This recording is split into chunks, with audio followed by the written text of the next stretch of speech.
nggak sih Anda ngerasa aneh pas lihat tagihan pinjaman? Anda udah bayar cicilan rutin, tapi kok rasanya utangnya gitu-gitu aja, nggak berkurang banyak.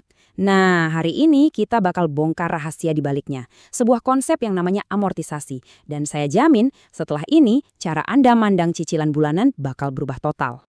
Oke, kita langsung aja ke masalah utamanya ya. Coba bayangin, Anda baru ambil pinjaman, semangat banget nih bayar cicilan pertama yang jumlahnya lumayan. Pas cek sisa utang, kaget. Loh, kok turunnya cuma sedikit banget? Pasti rasanya kesel kan? Kayak nggak adil gitu. Nah, pertanyaan ini yang bakal kita jawab sampai tuntas. Kuncinya itu ada di bagaimana setiap pembayaran Anda sebenarnya dibelah dua. Jadi gini, setiap rupiah yang Anda bayarkan untuk cicilan itu sebetulnya punya dua misi yang beda banget. Mari kita bedah jadi dua bagian utama, pokok dan bunga. Paham bedanya dua hal ini adalah langkah pertama buat ngerti semuanya. Pertama, ada yang namanya pokok atau prinsipal. Anggap aja ini dagingnya utang Anda. Ini tuh jumlah uang asli yang Anda pinjam dari awal. Misalnya pinjam 100 juta, ya itulah pokoknya. Dan ini yang paling penting, cuma pembayaran ke pokok inilah yang benar-benar bikin total utang Anda jadi lebih kecil.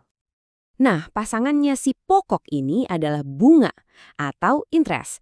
Kalau tadi pokok itu dagingnya, bunga ini semacam biaya sewa atau ongkos jasanya. Ini adalah biaya yang Anda bayar ke bank karena mereka udah kasih pinjam uangnya. Dan catat baik-baik ya, uang yang lari ke bunga itu sama sekali zero, nggak ngurangin utang Anda. Itu murni keuntungan buat si pemberi pinjaman. Dan disinilah jawaban dari kebingungan kita di awal tadi. Lihat deh grafik ini. Ini adalah gambaran cicilan pertama Anda. Kaget kan? Sebagian besar uang Anda, di contoh ini sampai 84%, ternyata cuma buat bayar bunga. Cuma secuil, cuma 16% sisanya yang beneran nyerang utang pokok Anda. Nah, inilah biang keroknya kenapa di awal-awal utang Anda rasanya kayak jalan di tempat. Tapi jangan pesimis dulu. Komposisi ini nggak selamanya begini. Justru sebaliknya, alokasi antara pokok dan bunga ini bakal bergeser secara dramatis seiring berjalannya waktu. Yuk kita lihat gimana evolusinya. Nah, pergeserannya kelihatan jelas banget di sini. Grafik ini nunjukin porsi pembayaran Anda yang masuk ke pokok pinjaman dari tahun ke tahun. Lihat kan, batangnya makin lama makin tinggi. Artinya, seiring waktu, makin banyak dari uang cicilan Anda yang beneran kerja buat lunasin utang, bukan cuma buat bayar biaya sewanya aja. Nah, proses pergeseran yang pintar dan sistematis inilah yang punya nama resmi amortisasi. Anggap aja ini semacam peta jalan pelunasan utang, di mana setiap cicilan Anda itu pelan-pelan tapi pasti mengubah fokusnya. Dari yang awalnya didominasi sama bunga, jadi fokus total buat ngehajar habis pokok pinjaman. Dan yang keren, seluruh peta jalan ini tuh udah bisa diprediksi dari hari pertama Anda pinjam uang. Bank itu nggak main tebak-tebakan. Mereka pakai alat yang namanya jadwal amortisasi buat memetakan setiap pembayaran dari cicilan pertama sampai cicilan terakhir. Nah, ini dia peta jalannya dalam bentuk angka. Misal kita punya pinjaman 5 juta rupiah. Coba lihat di tahun pertama. Dari total cicilan sekitar 1,8 jutaan, 300 ribuannya itu cuma buat bayar bunga. Sekarang kita lompat ke tahun ketiga. Cicilannya sama persis, tapi lihat apa yang terjadi.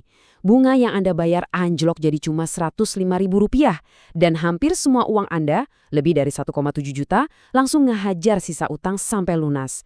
Ini bukan sulap, ini matematika yang udah direncanain dari awal. Jadi, kalau kita ringkas, perjalanan pinjaman Anda itu ya seperti ini. Di awal-awal, Anda itu fokusnya bayar biaya sewa alias bunga. Masuk ke tengah-tengah periode, porsinya mulai seimbang antara bunga dan pokok. Dan di fase akhir, Anda itu lagi lari sprint, di mana hampir semua tenaga pembayaran Anda dipakai buat melunasi sisa utang pokok. Oke, sekarang kita udah paham nih aturan main yang paling umum dipakai. Tapi ternyata ada beberapa cara lain loh buat mainin game pelunasan utang ini. Yuk kita intip sebentar beberapa metode alternatifnya. Salah satunya ada yang namanya metode sinking fund. Ini unik banget. Jadi, ke bank Anda cuma bayar bunganya aja. Terus utang pokoknya gimana? Nah, Anda harus super disiplin nabung sendiri di rekening terpisah. Dengan target tabungan itu bakal cukup buat lunasin utang di akhir periode nanti. Metode ini butuh disiplin tinggi, tapi idenya adalah uang Anda di tabungan itu bisa aja malah menghasilkan bunga juga. Terus, ada juga metode pokok tetap. Sesuai namanya, Jumlah pokok yang Anda bayar tiap bulan itu flat, sama terus. Nah, karena utang pokok Anda terus berkurang, bunga yang dihitung juga jadi makin kecil kan? Hasilnya, total cicilan bulanan Anda bakal terasa makin ringan seiring berjalannya waktu. Menarik juga ya? Oke, sekarang kita coba lihat dari kacamata yang lebih luas. Soalnya, ide amortisasi ini ternyata nggak cuma soal utang rumah atau mobil aja. Konsep yang persis sama dipakai di dunia akuntansi untuk hal-hal yang jauh lebih besar dan abstrak. Di dunia akuntansi, amortisasi itu adalah cara buat menyicil atau menyebarkan biaya dari aset tak berwujud, yaitu aset yang nggak punya bentuk fisik, selama masa manfaat aset tersebut. Mirip banget kan sama cara kita menyicil pelunasan utang? Nah, perusahaan juga menyicil biaya aset ini di dalam laporan keuangan mereka. Jadi apa sih contohnya aset tak berwujud ini? Coba bayangin hal-hal super berharga yang nggak bisa Anda pegang.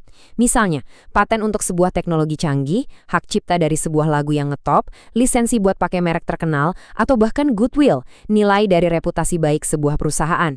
Semua aset ini nilainya diamortisasi atau dicicil biayanya di laporan keuangan. Oke, kita udah ngobrolin banyak teori. Sekarang kita masuk ke bagian yang paling penting. Kenapa sih semua ini penting buat Anda? Gimana caranya pengetahuan ini bisa jadi senjata buat Anda? Coba lihat angka di layar ini. Ini data dari pinjaman selama 15 tahun. Angka ini nunjukin kalau hampir setengah dari seluruh total bunga yang bakal Anda bayar seumur hidup itu lunas cuma dalam 5 tahun pertama. Saya ulangi ya, setengah dari total biaya pinjaman Anda itu terkuras habis di awal-awal periode. Luar biasa kan? Dan disinilah letak kekuatannya. Karena sekarang Anda tahu musuh terbesar Anda adalah bunga di tahun-tahun awal, artinya setiap rupiah ekstra yang Anda bayarkan di masa-masa kritis ini punya kekuatan super. Pembayaran ekstra itu nggak akan lari ke bunga, tapi langsung meninju pokok pinjaman. Efeknya, Anda bisa menghemat jutaan rupiah bunga di masa depan dan lunas bertahun-tahun lebih cepat. Anda jadi bisa membuat keputusan utang yang lebih cerdas dan benar-benar pegang kendali atas perjalanan finansial Anda sendiri.